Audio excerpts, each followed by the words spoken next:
32 Caliber by Donald MCGIBENY, Chapter 2. 2 Men and a Woman.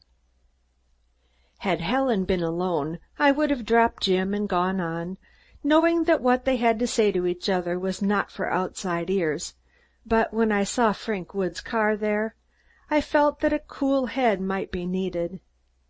There was an ominous set to Jim's shoulders as he walked toward the steps, a sort of drawing in of his head, as though all the muscles in his big frame were tensed. He hesitated a fraction of a second at the door, either to let me catch up with him or because of the distaste for the prospective meeting, and we entered the cool, dark hall together. Helen was standing at the entrance to the big living room, her tall, proud figure erect, her head proudly poised, one graceful arm upraised, with the hand buried in the velvet hangings. She had on a gray traveling suit, the coat of which lay tossed over the back of a nearby chair. A large patent leather traveling case lay beside it. I had expected, from the urgency of the message and the sound of her voice over the telephone, to find Helen agitated, but except for the slight traces of recent tears and a high color, she looked as cool and collected as though she had invited us to tea. Jim, on the other hand, was trembling, his face a pasty white, with great beads of perspiration standing on his forehead. She motioned us to enter, and I led the way, gripping Jim's hand in passing. Woods was standing by the window, his back to us, and his whole pose so artificial, so expressive of disdain, that I felt the short hair rising along the back of my neck in antagonism. When he heard us, Woods turned with contemptuous deliberation, but when he caught sight of the dumb misery on Jim's face, his own turned a dull crimson. Helen crossed the room and seated herself on the divan, back of which Woods was standing. The whole performance, the place she chose near him, the look she flashed at him as she sat down, showed so completely which of the men she loved that my heart sank and I lost hope of ever bringing her back to Jim. It was Helen who spoke first. "You received the note I left this morning?" Jim moistened his lips once and said, "Yes," the word barely audible. "Then there is no need to tell you I have made up my mind to go with Frank." Her tone was coldly final. Woods had turned and was again gazing out of the window. Jim looked at Helen with the eyes of a hound dog. My heart ached for him, but there was nothing I could do. "Why did you come back?" Jim almost whispered, keeping his eyes directly on her face. "Because I didn't want a scandal." She glanced down at her lap, where she was opening and closing her beaded vanity bag. Evidently she was finding the interview harder than she had expected.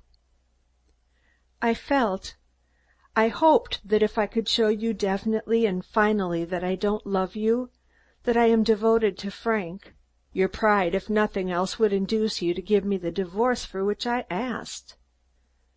That is the reason we decided to come back, so you might make it possible for us to marry without a scandal." The gross selfishness of the woman! I could hardly think of her as my sister. Her cold cruelty, yes, even her damnable beauty, seemed to go to my head, and something snapped inside. I couldn't bear the sight of Jim standing there helpless while those two turned the knife. "That was very considerate of you," I sneered. "You keep out of this, Warren." "I'm damned if I do," I retorted.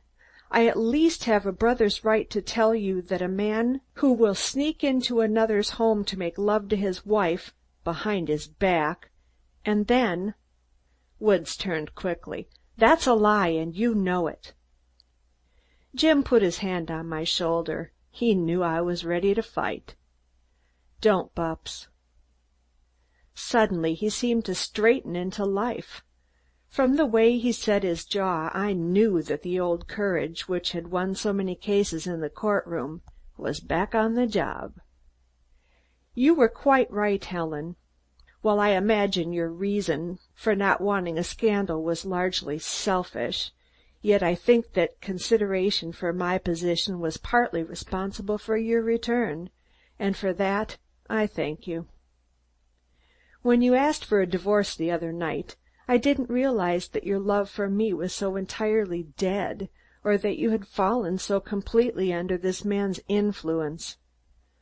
Under the circumstances, I shall give you a divorce, if only to keep you from taking matters into your own hands. I shall not do it until I have satisfied myself that your new love is real, that the man is worthy of it. If there is anything in Wood's life that does not bear looking into, I'll find it out. If he has done anything in his past that is likely to hurt you in the future, I shall know it, and you shall know it too before you take this irrevocable step. Woods flushed for a moment when Jim spoke of digging into his past, but laughed easily and said, "You're getting a bit melodramatic, aren't you?" "Better melodrama than tragedy," Jim responded bitterly. "Helen has told you she doesn't love you, and that she does love me. This morning she was ready to face the scandal of leaving her husband to go with me to live, openly, unmarried, until you could get a divorce. That rather answers your first point, doesn't it? It makes me think no better of you that you should have agreed to such a sacrifice." "I never expected to win the husband's love at the same time I won his wife's," Woods responded evenly. Never have I seen murder shine out of a man's eyes as it did out of Jim's at that moment. Each man measured the other across the narrow space, and I longed that the laws of civilization might be swept aside, so that the two might tear at each other's throats for the woman they loved. Both men were powerful, and neither feared the other. "As to looking up my past," Woods continued, "one might think you were the father of the lady, and I a youthful suitor. While I recognize no right of yours to meddle in my affairs, the fact that I was sent to America as the duly accredited agent of the French government should have some weight. They are not accustomed over there to hiring thugs and cutthroats to carry out their business." "This is all beside the point," Helen broke in. "May I ask, Jim, where I am going to stay, and what I am going to do while you are investigating Frank's past?" "You are going to stay here." "Here? But where will you stay?" "I'm going to stay here with you." Woods came around the divan. "Look here, Felderson, can't you see Helen doesn't love you, that you've lost?" "Keep back," warned Jim huskily. "She can't stay here with you. She's no more your wife than if she had never married you. Do you think I'll allow her to stay in this house, be forced to endure your attentions?" "Who are you to say what you will or won't allow?" Jim roared, his eyes blazing. "You came into my house as my guest and stole my most precious possession. Get out of here before I kill you." Wood's face was white.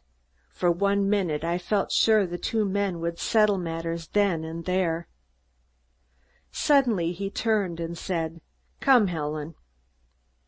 "She stays here," Jim cried.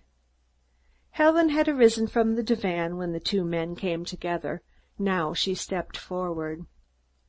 "I'm going with Frank. We came back here more for your sake than our own. We tried to give you a chance to do the decent thing, but I might have known you wouldn't.